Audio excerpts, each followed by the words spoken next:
ప్రసాద్ గారు, వారిద్దరూ విశాఖ వాసులు. మీరు హైదరాబాద్లోనే ఉంటారు సార్. ఇక్కడ లూలు మాల్ అని ఉంది, ఆ మంజిరా మాల్ దగ్గరే లూలు మాల్ చూస్తుంటారు. వాళ్ళకి ఎవరు రాష్ట్ర ప్రభుత్వం ఏం భూములు ఇవ్వలేదు, వేల కోట్లు దోచిపెట్టలేదు. ఒక కిరాణా కొట్టు వ్యాపారం, వాళ్ళ వ్యాపారం వాళ్ళు చేసుకుంటున్నారు. ఇదే హైదరాబాద్లో చాలా ఇవి ఉన్నాయి, మాల్స్ ఉన్నాయి. శరత్ మాల్ ఒకటి ఉంది, అంటే పెద్దవి చెప్తున్నా, నెక్సెస్ మాల్ ఒకటి ఉంది, ఇంకా ఇలాంటి మాల్లు ఉన్నాయి. వాళ్ళకి వేల కోట్ల రూపాయల విలువైన భూములు రాష్ట్ర ప్రభుత్వాలు దోచిపెట్టలేదు. కానీ లూలు మాల్ అనే కిరాణా కొట్టు నడుపుకునేటటువంటి హైదరాబాద్లో అతనికి రెండోసారి మళ్ళీ 2,000 కోట్ల రూపాయల విలువైన స్థలాన్ని, 14 ఎకరాలు దాదాపు, ఎందుకు కట్టబెట్టారు?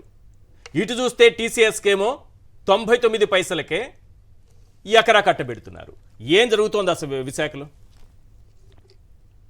సాక్షి ప్రేక్షకులకు నమస్కారం అండి. అలాగే ప్యానల్ పెద్దలకి మీకు కూడా నమస్తే అండి. ఈశ్వర్ గారు నమస్తే సార్. ఈశ్వర్ గారు, వాళ్ళిద్దరిదే కాదు సార్, నేను కూడా ఉత్తరాంధ్రలో మొత్తం అంతా చదువుకుని ఇక్కడికి వచ్చినోడిని. నాకు అక్కడ అణువు ఇంచు కూడా తెలుసు. నాకు నేను రాజీవ్ గారు వాళ్ళ నాన్నగారితో గుంపు గట్టి వచ్చేసారా ఇప్పుడు? ఎందుకంటే ఉత్తరాంధ్రకి అన్యాయం జరిగినప్పుడు గళం ఎలా ఉంటుందో మా మహానుభావుడు శ్రీశ్రీ గారు, వంగపండు గారు నేర్పారు.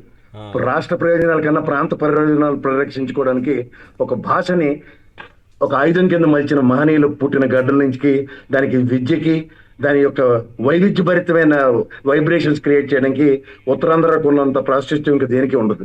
నేను ఒక విషయం చెప్పగలను. మీరు అన్నట్లు లుల్లు మాల్ 2012 మిత్రులు కూడా చెప్పారు, 571 జీవో కేటగారికలీ సేస్ ప్రైవేటు వ్యక్తులకు, ప్రైవేటు వ్యాపారాలకి గవర్నమెంట్ స్థలాలు ఇవ్వకూడదని.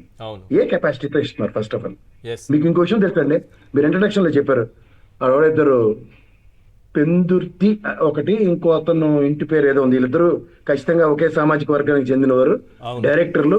2 నెలల 6 రోజుల బేబీకి మీరు ఎప్పుడైనా సరే మా ఇల్లు ఎక్కడండి అంటే చార్మినార్ పక్కన, లేదా తాజ్మహల్ పక్కన, లేదంటే హైదరాబాద్ లో జీవికే పక్కన, ఇలా చెప్పుకోవడానికి ఉంటే దాని వాల్యూ ఎలా ఉంటది? అలా టీసీఎస్ భూములు పక్కన అన్యాక్రాంతంగా 3.16 ఎకరాలు వాళ్ళకి, కాకులపాడులో దగ్గర 60 ఎకరాలు ఎంతో ఇచ్చారండి మొత్తానికి.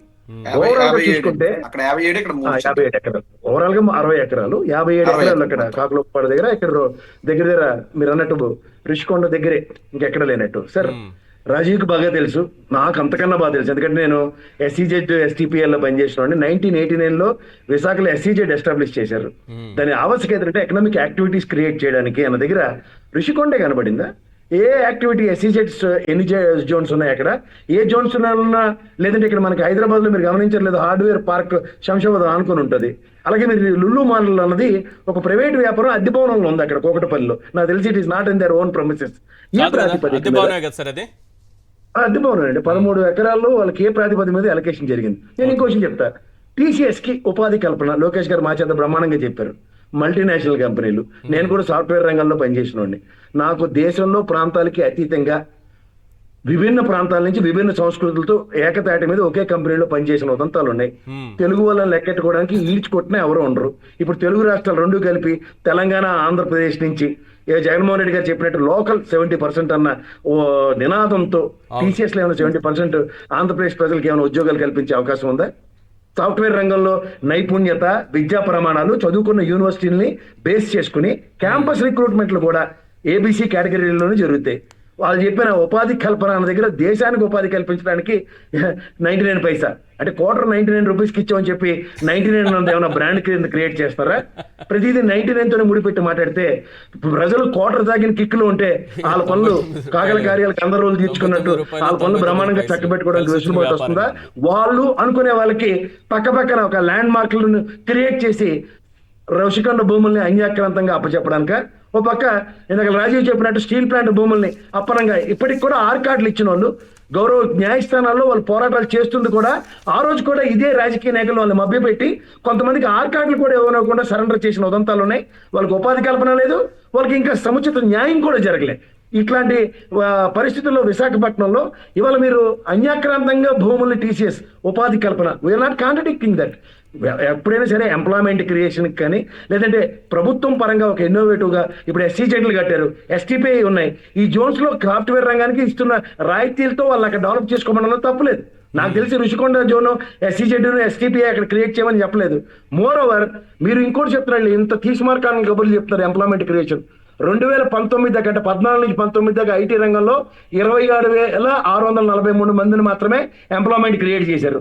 వర్సెస్ 24 దాకా అంటే 19 నుంచి 24 దాకా ఉన్న ప్రభుత్వంలో 75,551 మంది ఎంప్లాయ్మెంట్ సాఫ్ట్వేర్ రంగంలో క్రియేట్ చేయబడ్డాయి.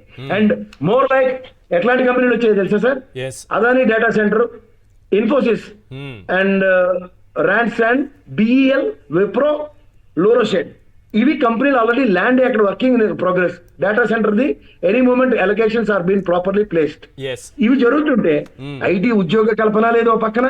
ఐటీ ఉద్యోగ కల్పనలో బేగాలు పోయి కబుర్లు చెప్పిన దగ్గర ఏమవుతుందో కూడా తెలియదు. కియా మోటార్లు పెట్టారు, వీళ్ళ ప్రభుత్వం నాగానే 90 ఇంజిన్లు ఎత్తుకెళ్ళిపోయారు అక్కడ లోపల. ఎంత చక్కని పరిపాలన ఉందో చూడండి. రక్షణ భక్షణ రెండు ఎలా జరుగుతున్నాయో ఒకసారి గమనించుకోమనండి. ఇది జరుగుతుంటే ఇదంతా ఒక ఎత్తు అన్నప్పుడు ఈ లులుకు సంబంధించిన దాంట్లో ప్రైవేట్ వ్యాపారంలో ఏంటంటే మనకి సర్వీస్ ప్రొవైడింగ్ యూనిట్స్ లో ఇప్పుడు మీకు తెలిసి మాల్స్ లో చిన్న చితక ఉద్యోగాలు చేస్తున్న వాళ్ళు ఉన్నారు. మనం వాలంటీర్ వ్యవస్థనే అవహేళన చేసిన వీళ్ళు అక్కడ డిపార్ట్మెంటల్ స్టోర్ లో బస్తాలు మోయకుండాను, మూటలు కట్టకుండా, పొట్లాలు కట్టకుండా ఇంకేం ఉద్యోగాలు ఉంటాయండి? వీటి కోసం ప్రభుత్వ భూముల్ని అన్యాక్రాంతంగా తక్కువ రేట్లకి ఏ ప్రాతిపదిక మీద ఇస్తున్నారు. అది కూడా ప్రభుత్వ రేట్లు. గవర్నమెంట్ అనేది రిట్ ఆఫ్ మ్యాండమస్ తీర్పులు తెచ్చుకోవడం తెలుసు కదా. ప్రభుత్వ కంటిన్యూషన్ లో జీవో నెంబర్ 571 స్టిల్ ఎగ్జిస్టెన్స్ అన్నప్పుడు సమైక్య రాష్ట్రం నుంచి ఉన్న దగ్గర ఇది ఏ ప్రాతిపదిక మీద ఏ బేసిస్ లో దాన్ని అలకేట్ చేస్తారు. నిన్న కాక మొన్న కేబినెట్ సమావేశంలో ఎస్టాబ్లిష్డ్ కంపెనీస్ కి ఈ పాలసీ అట్లీస్ట్ పాలసీ కూడా ఇంక్లూడ్ చేయకుండా ఇండివిజువల్ కెపాసిటీస్ తో ల్యాండ్ అలొకేషన్స్ ఎంతవరకు సముచితం అంటే గంటా శ్రీనివాసరావు గారు లేకపోతే ఇప్పుడున్న స్పీకర్ గారు జుట్లు బీక్కుంటే ఓ సిట్ వేసి ల్యాండ్లు ఏమో లేదని మమార్మించడానికి మాత్రం ఉపయోగపడే ఈ కార్యక్రమానికి ఏమైనా కొత్త తరం తెరలేపారా? ఇవి గమనించండి. ఆద్యంతం